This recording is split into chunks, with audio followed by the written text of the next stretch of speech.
اصطفى أما بعد فأعوذ بالله من الشيطان الرجيم بسم الله الرحمن الرحيم قل هل يستوي الذين يعلمون والذين لا يعلمون إنما يتذكر أولو الألباب وقال النبي صلى الله عليه وسلم من سلك طريقا يلتمس فيه علما سهل الله له به طريقا إلى الجنة. اللهم صل على سيدنا ونبينا وشفيعنا وحبيبنا ومولانا محمد صلى الله عليه وعلى آله وأصحابه وبارك وسلم.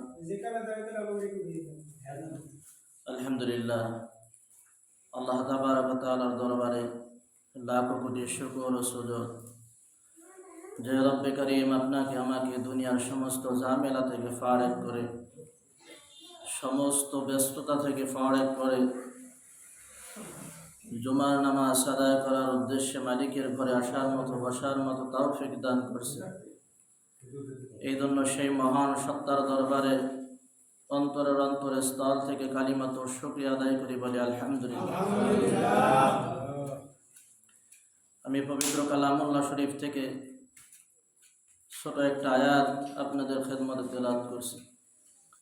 বিশ্বনবী জনাবে মুহাম্মদুর রাসূলুল্লাহ সাল্লাল্লাহু আলাইহি ওয়াসাল্লাম অসংখ্য সহিহ হাদিস শরীফ থেকে মশহুর একটা হাদিস তেলাওয়াত করছি। এই আয়াত এবং হাদিসকে সামনে রেখে জাতির ফায়দার উদ্দেশ্যে, নিজের ফায়দার জন্য কিছু কথা বলতে থাকা, শুনতে থাকা। আল্লাহ তাবারক ওয়া তাআলা যেন প্রত্যেকের কথার উপর আমল করার তৌফিক দান করে, বলেন আমিন। প্রথমত আমি হাদিসের ব্যাখ্যা করব। আল্লাহ রাসূল হাদিসের ভিতর ফরমান, যে ব্যক্তি নাকি দ্বীনি ইলম শিক্ষা করার জন্য ঘর থেকে বের হয়, কোথা থেকে ভাই? মান সালাকা তরিকান ইয়ালতামিসু ফীহি ইলমান সাহালাল্লাহু লাহু বিহি তরিকান ইলাল জান্নাহ। ঘর থেকে বের হইল বা স্থান থেকে বের হইল, যে জায়গা থেকে যে বের হয় না কেন, শুধুমাত্র দ্বীনি ইলম শিক্ষা করার জন্য। কিসের ইলম ভাই? ইলম শিক্ষা করার জন্য, যে ইলমের মাধ্যমে আল্লাহ তাআলার মারিফাতের পরিচয় পাবে, আল্লাহ তাআলাকে দুনিয়া রাজি করবে, দুনিয়া থেকে কামেল মুসলমান হয়ে অন্ধকার কবরে যাইতে পারবে। কথা বলেন ঠিক? তো আল্লাহ রাসূল বলে তরিকান ইলাল জান্নাহ, জান্নাতে যাইতে একটা রাস্তা আছে না নাই? তো এই রাস্তাকে মালিক সহজ বানাইতে হবে, বলেন না সুবহানাল্লাহ। তো আপনার আমার জন্য মালিক যদি রাস্তা, জান্নাতের রাস্তা সহজ বানাই দেন, তাহলে কি জান্নাতে যাওয়া সহজ হবে না কঠিন হবে? অবশ্যই সহজ হয়ে যাবে, যেহেতু মালিক বলছেন। আর মালিকের কথা আল্লাহর কথা। আল্লাহ তাআলা বলেন, আল্লাহর হাবিবের জবানে শুনাই দিয়েছে, মা ইয়ানতিকু আনিল হাওয়া ইন হুয়া ইল্লা ওয়াহয়ুন ইউহা। আমার হাবিব ততক্ষণ পর্যন্ত মুখ খোলে না, ততক্ষণ পর্যন্ত জবান খোলে না, যতক্ষণ পর্যন্ত আমার আল্লাহ জবান না খোলে, বলেন না সুবহানাল্লাহ। অর্থাৎ হাবিবের দুই ঠোঁট থেকে যাহা কিছু বাইর হয়েছে ৬৩ বছরের জিন্দেগিতে সব ওহী, বলেন না সুবহানাল্লাহ। সব কি? সব ওহী।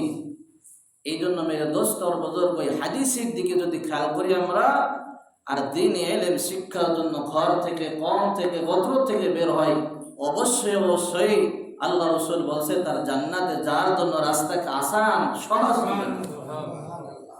আজকে তো আমরা সন্তানদেরকে দিন শিখাই না। কি শিখাই না ভাই? দিন থেকে বঞ্চিত করতেছে। কথা বলেন ঠিক কি? নিজে দিন শিখিয়ে নাই, বাচ্চাদেরকেও যে একটু দিন শিখাবো। মরার পরে ইমাম সাহেব কেন আমার জানাজা পড়াবে, আর আমার জানাজার নামাজ আমার সন্তানই পড়াবে। কথা ঠিক কি? কিন্তু সেই চিন্তা আর ফিকির আমার নাই। আমার সন্তান কিভাবে ইটালি থাকতে পারে, আমার কিভাবে ইটালি যাইতে হবে, আমার সন্তানকে পাঠাইতে হবে, কিভাবে মোটা অঙ্কের টাকা আমার কামাই করতে হবে, দুনিয়ায় ব্যাংক ব্যালেন্স করতে হবে, জায়গা সম্পত্তি করতে হবে, অট্টালিকা বানাইতে হবে, সুখ আর শান্তিতে বসবাস করতে হবে। ভাই, এটার নাম জিন্দিগি না, এটার নাম জিন্দিগি না। কথা বলছি, জিন্দিগি হলো যখন মৃত্যুবরণ করবা, জিজ্ঞাসা করো, কবরের কাছে যাও, কবরের মানুষ কোন হালাতে আছে জিজ্ঞাসা করো। ভাই, তুমি তো এক সপ্তাহ আগে কবরে গেছো, বলো তোমার হালাত কি, আমাকে একটু জানাও। কথা বল ঠিক। কিন্তু আখেরাতের ফিকির কি করবে ভাই, কে করবে বলেন? আখেরাতের কোনো ফিকির না আছে ভাই, কোনো ফিকির নাই। সন্তানদেরকেও বাচ্চাদেরকেও মাদ্রাসায় পড়ায় না। আরে মাদ্রাসায় পড়ায় কি হবে? নিজে চলতে পারবে না, বাল বাচ্চারে চলাবে, কিছুই তো করতে পারবে না, তো দিয়ে দরকার নাই। কথা বল ঠিক কিনা? গুলু জুলু কিছু হাড্ডিমে টিম মাঠে পারে খারা দিয়েছে। আরে গাজা খুরি মিথ্যা কথা। পড়ায় শরৎ অজাগার, জিজ্ঞাসা করছে স্যার অজাগার কি কয়? অজাগারের ভর দেওয়া। কথা বল ঠিক কিনা? এই বাচ্চা যখন বড় হয় অজাগারের রূপ ধরে না, ভুল বললাম?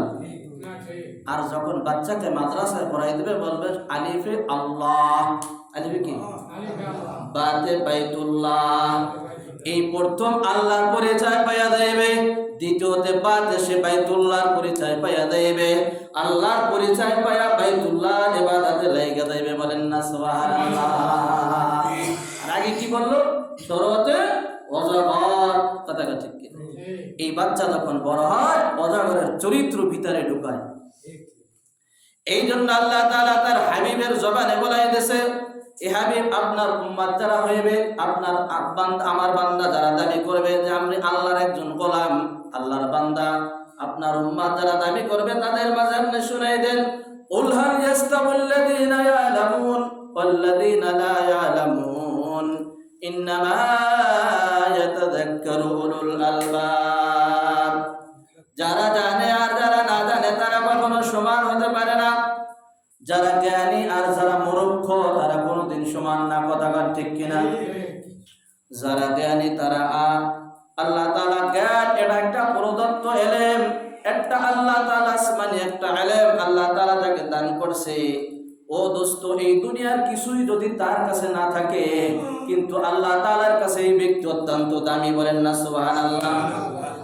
পক্ষান্তরে দুনিয়ায় কোনো কিছুর অভাব নাই, সব নাজ নেয়ামত আল্লাহ তাআলা তারে দান করছেন, কিন্তু পক্ষান্তরে সে মালিক জেনে নাই, সে ইলম শিক্ষা করেন নাই। যেই ইলম দিয়া মালিকের পরিচয় পাওয়া যায়, যেই ইলম দিয়া মালিকের মারিফত হাসিল করা যায়, ও দোস্ত, এই দুনিয়ার সব কিছু পাইল কিন্তু সে মালিকের কিছুই পাইল না। পক্ষান্তরে আল্লামা শামসুল হক ফরিদপুরি রহমাতুল্লাহ আলাইহি, আল্লাহু আকবার, ওনার কিতাবের ভিতর লেখছে, আল্লাহ আল্লাহ, দুনিয়ায় একটা মানুষ সব কিছু পাইল, সব নাজ নেয়ামত ভোগ করলো, কিন্তু আমার মালিককে সে পাইল না, ওই ব্যক্তি কিছুই পাইল না। কথা বলেন ঠিক? পক্ষান্তরে এই ব্যক্তি দুনিয়ার কিছুই পাইল না, সাদা সিধা ভাবে জীবন যাপন করলো, কিন্তু পক্ষান্তরে মালিককে রাজি কইরা কবরে গেল, এই ব্যক্তি দুনিয়া না আখিরাতের সব কিছু সে লাভ করতে পারলো। বলেন না সুবহানাল্লাহ। আল্লাহর পয়গম্বর মুসা কালিমুল্লাহ তার উম্মতকে নিয়ে, বনি ইসরাইলকে নিয়ে বয়ান করতেছেন। এক আগন্তুক আয়েশা বলতেছে, পয়গম্বর মুসা, এই জামানায় সবচেয়ে বেশি জ্ঞানী কে বলেন তো? পয়গম্বর মুসা চিন্তা করে বললেন, আনা। কে? আমি হইলাম বড় আলেম, আমি তো বড় শিক্ষিত, এরপরে কে শিক্ষিত আছে? কিন্তু আল্লাহ তাআলা এই কথাটা আল্লাহ তাআলা কাজ করছে, আল্লাহ তাআলার মন হয় নাই। মালিক বলছে, মুসা, তোমার সেই তো বড় এলেম ওয়ালা আমি আল্লাহ তাআলা দুনিয়ায় বানাইছে। বলেন না সুবহানাল্লাহ। পয়গম্বর এখন চিন্তা করলেন, এই আলেমের পরিচয় কোথায়? কোন কিতাবের ভিতর সহিহ হাদিস আছে ইনি নবী ছিলেন, কিন্তু দেখুন আলেমের মতামত হলো ইনি কোনো নবী নাই, ইনি একজন ওলি ছিলেন। আল্লাহ তাআলা এক প্রদত্ত ইলম আর জ্ঞান তাকে দান করছে। বলেন না সুবহানাল্লাহ। তো ওই যে যার জান্নাতে যাওয়ার পিপাসা থাকবে, ওই ব্যক্তি তো ইলম শিক্ষা করবে। কথা বলেন। যার জান্নাতে যার পিপাসা থাকবে ওই বাচ্চায় ওই তার সন্তানদেরকেই তো আলেম বানাবে। কথা বলেন। মুসা পয়গম্বর 120 বছর হায়াত পাইছে। কয় বছর? দুনিয়ার থেকে 120 বছর পরে হায়াত শেষ হয়ে গেছে, দুনিয়ার থেকে চলে গেছে। ঠিক আমি একদিন দুনিয়ার থেকে চলে যাব, আমরা যারা আছি 100 বছর পরে আমরা কেউ জীবিত থাকবো না। যতই ছোট মানুষ হোক না কেন 100 বছর পরে আর কেউ বাঁচবে না। কথা কান ঠিক কিনা? সবাই আমরা কবরে চলে যাব। আবার নতুন প্রজন্মে আবার আল্লাহ তাআলা মানুষ বানাইয়া আবার এই জমিন চাষাবাদ করবে। কথা বলেন ঠিক কিনা? তাই তো মানুষ মারা যায়। কি করে? এমনি মানুষ না মারা গেলে এই পৃথিবীতে ধরতো? হ্যাঁ, ধরতো, বসে বসে ধরতো? আল্লাহ তাআলা একটা নিজাম তৈরি করছে, নিজাম এইভাবে আল্লাহ তাআলা সাজাইছে। মুসা পয়গম্বরের বয়স 120 বছর দুনিয়ার থেকে চলে গেছে, দুনিয়ার হায়াত পাইয়া। তো যেই সময় আল্লাহু আকবার এই ইলমের কথা শুনছেন, ইলমের সন্ধানের কথা শুনছেন, ব্যাখ্যা বিশ্লেষণ ছাড়া আমি লম্বা কথা বলবো না, সময় খুব সংকীর্ণ।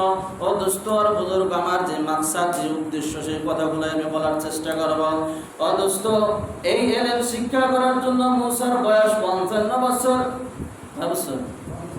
আমার দিক খেয়াল করেন। কয় বছর? 55 বছর। বাকি থাকে কয় বছর? 65 বছর। অঙ্ক বোঝে না? কি বোঝে না? 65 বছর হায়াত বাকি থাকতে কিন্তু সফরে চলছে ইলম শিক্ষার জন্য। কি শিক্ষার জন্য বলেন? তা আমরা শিক্ষা গ্রহণ করতে পারি না যে আমরা বুড়ো হয়েছি, সেটা কি হয়েছে, নামাজ আর সহিহ করার জন্য তাই শিক্ষা করবো। করা যাবে কি যাবে না? তো হুজুর বেরেনে ধরে না। কিছু ধরে না? বেরেনে ধরে না। দেখেন 4 টেবিলে যাইয়া 3-4 ঘন্টা টিভি দিন, মগার কায়দা চাই রয়েছে। কথা ঠিক? যদি কয়টা চাচা এনে কি করতেছেন, মসজিদে জামাতে তাবলীগ আসছে, একটু সময় দিন, একটা সূরা শোনায়। আমার সময় নাই। কি নাই? কিন্তু ওই যে অপচয় করতেছে এই সময়টাই, বলেন তো এই সময়টার কি হিসাব হবে না হবে না? এই যে আপনি আমি নামাজ পড়তে মসজিদে এই সময়টুকু কাটাই দিছি, আরো হিসাব হবে না হবে না? প্রত্যেকটা সেকেন্ডের হিসাব মালিকের কাছে না দেওয়া পর্যন্ত, হাসরের ময়দানে বনি আদম 5 প্রশ্নের জবাব না দেওয়া পর্যন্ত এক কদমও লড়ানোর কোনো সুযোগ নেই। কথা বলেন ঠিক? হাসরের ময়দানে মাটি, তামার নিচে মাটি থাকবে, পা থাকবে শুধু এতটুক, পার তলে মাটি যতটুকু পরে অতটুকু, আর কোনো জায়গায় সে পাবে না। কারণ এত মানুষ এসে আনাবান শুরু হবে ওই জায়গা, অত মানুষ জায়গা কোথায় পাবে? পয়গম্বর বলে 5 প্রশ্ন না করা পর্যন্ত কোনো বনি আদমকে এক কদম সামনে অগ্রসর হওয়ার সুযোগ থাকবে না। সেই তৌফিক আল্লাহ তাআলা কাউকে দেবেন না। তার ভিতরে হলো ওই সময়টা, যে সময়টা তোমাকে আমি দিয়েছিলাম, এই সময় কোন কাজে কাটাইছে? তোমার 70-80 বছর বানাইয়া পাঠাইয়া এই যে বুঝি দিলাম, এই টিভির ঘরে কাটাবা না, সিনেমার হলে কাটাবা না, মসজিদে এসে পড়বা। কথা ঠিক কিনা? আল্লাহ তাআলা সব কিছু স্বাধীনতা দিয়েছেন না দেন না? যাই হোক দোস্তর বুজুর্গ, বাকি আছে 65 বছর ইলম শিক্ষার জন্য বছর রওনা হয়েছে। বলতেছে আল্লাহ এই বড় আলেমের সন্ধান কোথায় পাওয়া যাবে? সূরা কাহাফের ভিতর আল্লাহ তাআলা অনেক সুন্দর করে বুঝাইছে। দোস্তর বুজুর্গ, সূরা কাহাফের তাফসীর যারা পড়তে পারবেন আপনি খুলে দেখতে পারবেন। আল্লাহ তাআলা বলতেছে 2 সমুদ্রের মাঝখানে আল্লাহ তাআলার ওই বান্দা সবুজ চাদর মুড়ি দিয়া ইলম শিক্ষাই দিয়েছে। বলেন না সুবহানাল্লাহ? 2 সমুদ্রের মাঝামাঝি ইলম শিখায়। কি শেখায়? আলেমটা বড় না ছোট? অবশ্যই বড়। বলতেছে আল্লাহ এই আলেমের কাছে আমি যাব, যাইতে পারবো কিভাবে? কোন সূরাতে আমি যাব? পয়গম্বর তুমি একটা মাছ কেন, মাছ কিনা ভাজি করো, 12 টুকরা বানাও, 3 টুকরা তোমরা 3 জনে খাও, 1 টুকরা খাদেম, 1 টুকরা তুমি, আর 1 টুকরা তোমার স্ত্রী, 9 টুকরা। একটা প্যাকেট দিয়া, কাগজের পাতা দিয়া সবিন বানাও প্যাকেট। এখন তো সবিন ব্যাগ, কথা ঠিক কিনা? ওই সময় সবিন ব্যাগটা কিছুই ছিল না। একটা গাছের পাতা দিয়া প্যাকেট বানায়া 9 টুকরা মাছ নিয়ে তুমি চলবা, ভ্রমণ করবা। তবে শোনো মুসা, তোমার তো হায়াত 120 বছর, 45 বছর অলরেডি শেষ, হায়াত শেষ হয়ে গেছে, বাকি আছে মাত্র 65 বছর। কিন্তু এই ব্যক্তির কাছে যাইতে পথ হলো 80 বছরের রাস্তা। কয় বছর? এবার হাদিস মনে আছে, দেখে দিই। প্রথম হাদিসে কি বলছে? মান সালাকা তরিকা ইয়ালতামিসু ফিহি ইলমান সাখারাল্লাহু লাহু তরিকান ইলাল জান্নাহ। হাদিসে পাকের ভিতর আসছে পুলসিরাতের পুল হবে 30,000 বছরের রাস্তা। কয় বছর বলেন? 30,000 বছরের রাস্তা। মানুষের আমল দ্বারা, বনি আদমের আমল দ্বারা এই 30,000 পুলসিরাতের রাস্তা বিদ্যুৎ যেভাবে যায়, বিদ্যুৎ চমকায়, সেকেন্ডের আগে বিদ্যুৎ চমকায় ফেলায়। কথা বলেন ঠিক কিনা? মানুষের বনি আদমের আমল নামা এত সুন্দর হবে, এত সুন্দর হবে, এই আমল নামা দিয়ে 30,000 বছরের পুলসিরাত 1 সেকেন্ডের ভিতর পার হয়ে দেয়। বলেন না সুবহানাল্লাহ? কয় সেকেন্ড লাগবে? আবার কার পুলসিরাত 30,000 বছর লাগবে, 30 কোটি বছর লাগবে। পক্ষান্তরে আমল যার যত দুর্বল হবে তার তো ওইরকম করতে হইবে, ওইরকম ভাবে চড়তে হইবে। আমল খারাপ হবে তো দোস্ত বুজুর্গ, আর জাহান্নামকে আল্লাহ তাআলা এমন ভাবে ফিট করছেন, জাহান্নাম পুলসিরাতের ওই নিচে আল্লাহ তাআলা সাজাই রাখছেন, বানাই রাখছেন। যার আমল নামা খারাপ হয়ে যাইবে ওই পুলসিরাতটা এত চিকন, এত চিকন, হাদিসের ভিতরে আছে চুলের চাইতে চিকন হইবে, হীরার চাইতে বেশি ধার হইবে। অদুস্তর বুজুর্গ, আল্লাহু আকবার। আল্লাহ যারে ইচ্ছা করবে, আল্লাহ যার উপর দয়া করবে, ওই ব্যক্তি ছাড়া ওই পুলসিরাত পারানোর কেউ পারাইতে পারবে না। কথা বলেন ঠিক কিনা? আল্লাহর দয়ার অনুগ্রহ তো ওই 30,000 পুলসিরাত 1 সেকেন্ডের ভিতর পার হয়ে যাইবে। যেহেতু হাবিবের ওয়াদা ছিল, যেই ব্যক্তি ইলম শিক্ষা করার জন্য ঘর থেকে বের হবে, আল্লাহ তাআলা তার জান্নাতে যাওয়ার জন্য রাস্তাকে সহজ করে দেবে, অর্থাৎ কাছাকাছি এনে দেবে। যেহেতু এই ব্যক্তির কাছে যাইতে হইবে, পরিচয় পাইতে হইবে, ইলম শিখবে, আবার ফিরে আসবে। হায়াত আছে কয়দিন? হায়াত কথা কয় না, আমার মন মুখস্থ রাখতে হবে। কয়দিন? 65। হায়াত কয়দিন? যাইতে 80, আসতে 80। ইলমে দিন শিক্ষা করবে কতদিন তা কিন্তু আল্লাহ তাআলা কোরআন হাদিস ইজমা কিয়াস কিছুতেই বলে নাই। শুধু যাইতে পথ শুধু খরচ হবে 80 বছর। যাইতে যেতে 80 লাগে, আসতে তো আবার 80 লাগবে না? লাগবে না? ইলমে কত, ইলম শিখবে কতদিন তা আর বলে নাই। আমি মৌলবী হয়েছি 15 বছরে। কয় বছরে? আমার আলিম বাতা আসা থেকে না দাওরা হাদিস মাস্টার্স কমপ্লিট করতে 15 বছর লাগছে। কয় বছর? 15 বছরে এই আমাদের আসছে। তো আল্লাহ তাআলা তো মুসারে বলে নাই মুসা তুমি আরো 15 বছর পড়বা, ঠিক আছে? আল্লাহু আকবার। মাছ বাজি কইরা নিয়া ঈসা ইবনে নূর পরবর্তী তিনি নবী হয়েছে। কি হয়েছে? মুসার খাদেম ছিল, পরবর্তীতে আল্লাহ তাআলা এনাকে নবুয়তের যোগ্যতা দান করছে, নবী বানায় দুনিয়ায় আবার পাঠাইছে। বলেন সুবহানাল্লাহ? দুনিয়া থাকতেই নবী বানাই দিয়েছে, কিন্তু খাদেম ছিল কার? পয়গম্বর মুসা। তো এই মাছ বাইজা নিয়ে রওনা হয়েছে। যেহেতু পথ 80 বছর, কথা বলেন কোথায়? 80 বছর লম্বা সফর, দিন রাত সফর করতে করতে ক্লান্ত হয়ে পড়ছে। একটা পাথরের কাছে এরকম ভাবে খাদেম আর পয়গম্বর মুসা ঘুমাই গেছে। মুসা ঘুমাই এসে গেছে, ক্লান্ত শরীর, তাড়াতাড়ি ঘুমাই গেছে, কিন্তু খাদেম আর ঘুমাইতেছে না। ঘুম আসে আবার ভাঙ্গা যায়। হঠাৎ দেখে যে ঘুমের ভিতর এই মাছটা জিন্দা হইয়া সমুদ্রের ভিতর লাফ দিয়ে পড়ছে। এত আস্তে বলেন সুবহানাল্লাহ? সুবহানাল্লাহ। একটা মরা মাছ, ভাসি মাছ জিন্দা হইয়া আবার লাফ দিতেছে সমুদ্রে, আবার নাস্তা বানাইয়া যাইতেছে। এরপর সুবহানাল্লাহ এত আস্তে? সুবহানাল্লাহ। এর দ্বারা বোঝায় যে আল্লাহ তাআলা কি আপনাকে আমাকে জীবিত করতে পারবেন না? পারবেন না? নাস্তিক বলে যা দেখি না তা মানি না। নাস্তিকের বাচ্চা, তোরা যা দেখোস না তা মানুষ না মানলে আমার কি সমস্যা? আমি বলি আল্লাহ তাআলা আমাদেরকে জীবিত বানাইছে, আবার মৃত্যু বানায় কবরে নেবে, আমার আল্লাহ তাআলা আবার জীবিত করবে। কথা গান ঠিক কিনা? যেটা জিন্দেগির হিসাব আমি মালিকের কাছে পেশ করব। কথা গান ঠিক কিনা? নাস্তিকের বাচ্চারা বলে যা দেখি না তা মানি না। এলো নাস্তিক থিওরি। আমরা নাস্তিক না, আমরা কি না? আমরা আস্তিক। আমরা কি? আমরা বাস্তবে বিশ্বাসী এবং আল্লাহ এবং রাসূল যা বলছেন তা আমরা বিশ্বাস করি, এই জন্য আমরা আস্তিক। এই জন্য আমরা কি? আস্তিক। আর ওরা হলো না বিশ্বাস করার জন্য ওদের নাম রাখছে নাস্তিক। পার্থক্য শুধু আর নয়। আল্লাহু আকবার। ঘুম থেকে ওঠার পরে দেখে আল্লাহু আকবার সফর করতেছে পয়গম্বর। এবার কিন্তু ক্লান্তি এসে গেছে। এত দূর সফর করছে কিন্তু ক্লান্তি আর আসে নাই। ক্লান্তি মাছ যখন সমুদ্রে চলে গেছে তখন এবার ক্লান্তি শুরু হয়ে গেছে। পয়গম্বর সময় লস করে না, আর সামনে দেন না। পয়গম্বর বলতেছে খাদেম তাড়াতাড়ি মাছ দাও, ক্ষুধা লাগছে। কি লাগছে? ক্ষুধা লাগছে। এখন সেই খাদেমের মনে হয়েছে হুজুর মাছ তো আর মাছ নাই, মাছ তো জিন্দা হয়ে সমুদ্রের ভিতরে গেছে। গেছে তো গেছে, দুইটা রাস্তা বানাই গেছে। বলেন না সুবহানাল্লাহ? মুসা পয়গম্বর বলতেছে আমি তো সেই রাস্তায় খোঁজার জন্য আমি আসছি। কোন রাস্তা? সেই ইলমের রাস্তা খোঁজার জন্যই তো আমি আসছি। তাড়াতাড়ি চলো। কোথায়? তো হুজুর ওই যে জায়গা ঘুমাইছিলেন ওই জায়গা যাইয়া দেখে আল্লাহু আকবার, মাছ তো গেছে, শুধু মাছ যায় নাই, সুরঙ্গ একটা রাস্তা বানিয়ে গেছে। মক্কা থেকে মদিনা পর্যন্ত সুরঙ্গ একটা রাস্তা আছে। ও দোস্তর বুজুর্গ, মাছ গেছে ইলমের রাস্তা এইভাবে আল্লাহ তাআলা বানিয়ে দিয়েছে। বলেন না সুবহানাল্লাহ। এর দ্বারা বুঝাইলো ইলম শুরু হয়েছে মুহাম্মদুর রাসূলুল্লাহ সাল্লাল্লাহু আলাইহি ওয়াসাল্লাম। আল্লাহু আকবার। 40 বছর বয়স যখন হয়ে গেছে, আল্লাহু আকবার, একজন পরিপূর্ণ যুবক যখন হয়ে গেছে, হীরার গুহা থেকে নাকি ইলমের দাস শুরু হয়েছে। ওই যে ইলম চালু হয়েছে কিয়ামত পর্যন্ত, আর ইলম বন্ধ করা যাবে না। বলেন না সুবহানাল্লাহ। যাইতেছে তো যাইতেছে, মাছ রাস্তা সুরঙ্গ রাস্তা বানাই দিয়ে গেছে। ওই অবস্থায় রাস্তাটা হয়ে রয়েছে। বলেন না সুবহানাল্লাহ। মুসা নবী আলাইহিস সালাম যাইতেছে, যাইয়া দেখে সবুজ চাদর মিলাইয়া খিজিরকে এরকম বলা হয়। খিজিরের অনেকগুলো নাম আছে দোস্তর বুজুর্গ, আমি ওই দিকে যাইতে পারবো না। খিজিরের আল্লাহু আকবার, খিজির একটা উপাধি নাম। এই খিজির যেখানে বসতো আশেপাশে সমস্ত ঘাস তরুলতা গাছপালা সবুজ হয়ে যাইতো। বলেন না সুবহানাল্লাহ।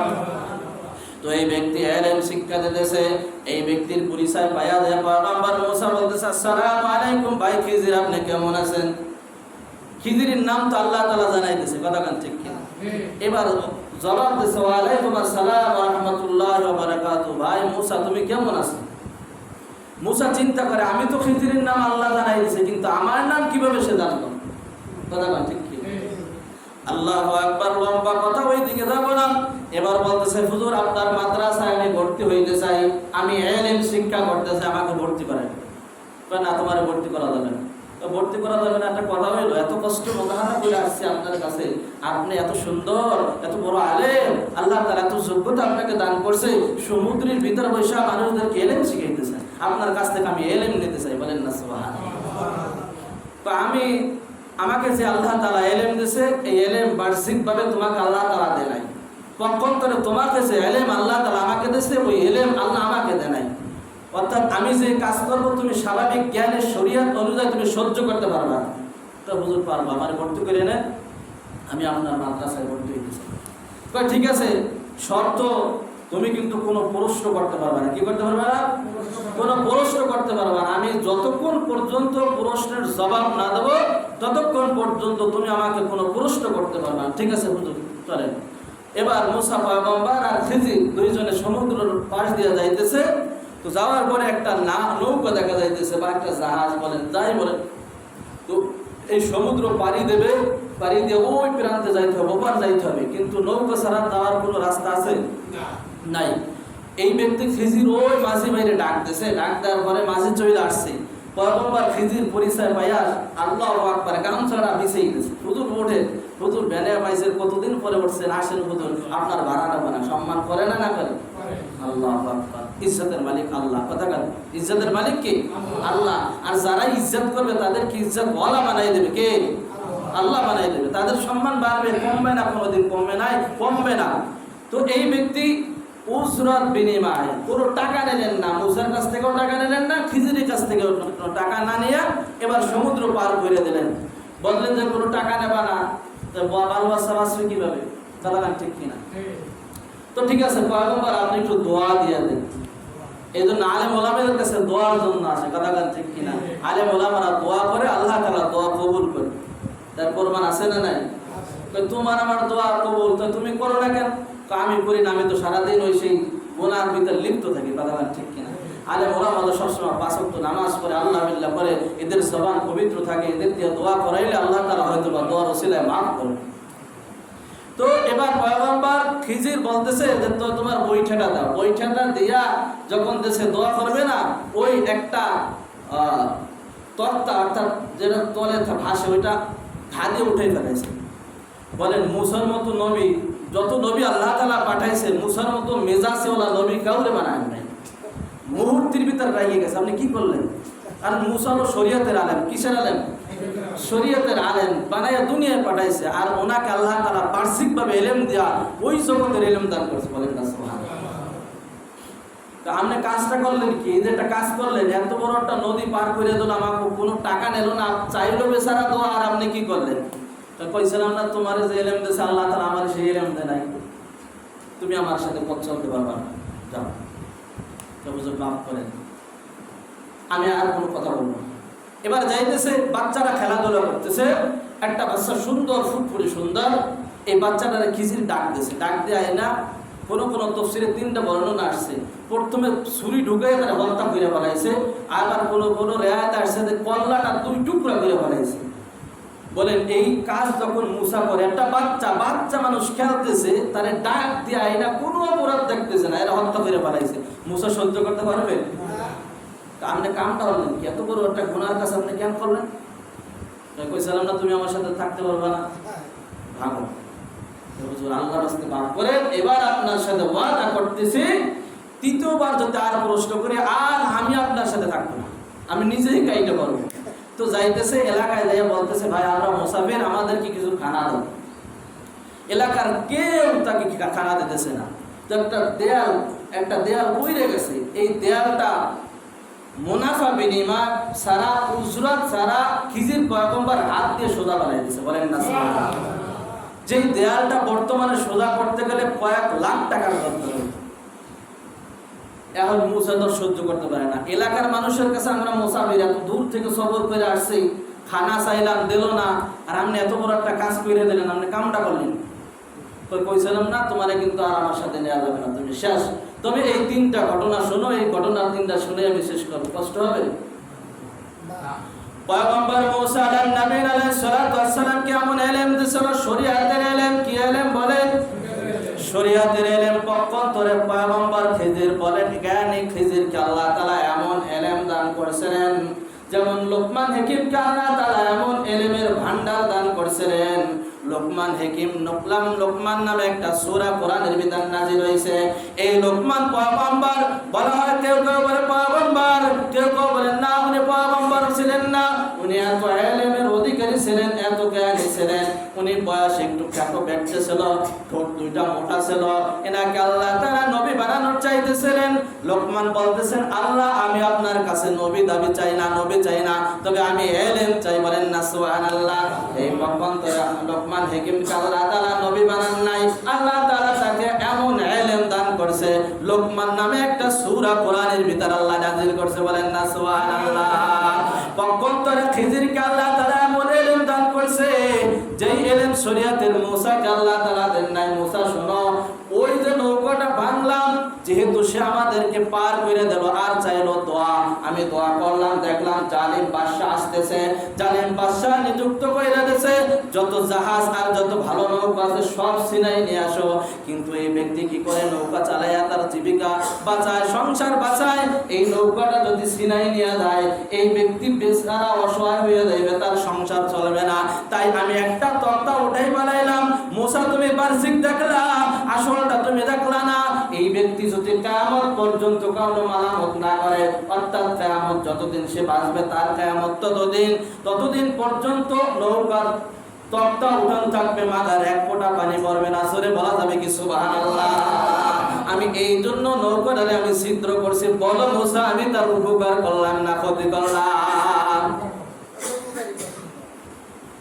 দ্বিতীয় যে ওই যে বাচ্চাটা খেলাইতেছে, তারা এক থাপ্পড় দিলাম বা কল্লা হত্যা করলাম, মাইরা ফেলাইলাম, এই কাজটা আপনি কেন করলেন? ভাই এই বাচ্চাটার মা বাবা দিনদার, মা বাবা দিনদার, কিন্তু এই বাচ্চাটা ভবিষ্যতে এমন আকাম আর কুকাম করবে, এই অপরাধের ধাক্কা তার মা বাবার পুলিশায় যাইয়া লাগবে। ও যুবক ভাইরা, তোমরা যারা মা বাবার কবরে লাশ পৌঁছাইতেছো, খবরদার, সব না করতে পারো, নামাজ না করতে পারো, রোজা না রাখতে পারো, খবরদার গুনাহ কইরা মা বাবার কবরে ধাক্কা লাগাইও না।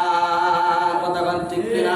কারণ তুমি যুবক গুনাহ করো, তোমার মা কবরে চইলা গেছে, তোমার বাপ 30 বছর আগে কবরে ঘুমাই রইছে, এই গুনার ধাক্কাটা দেয়া, এই আসরটা দেয়া তোমার মৃত্যু মা এবং বাবার কলিজায় পড়ে।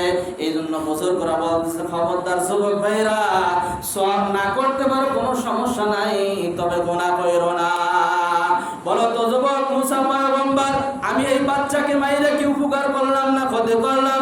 পয়গম্বর আপনি তো ভালোই উপকার করেছেন।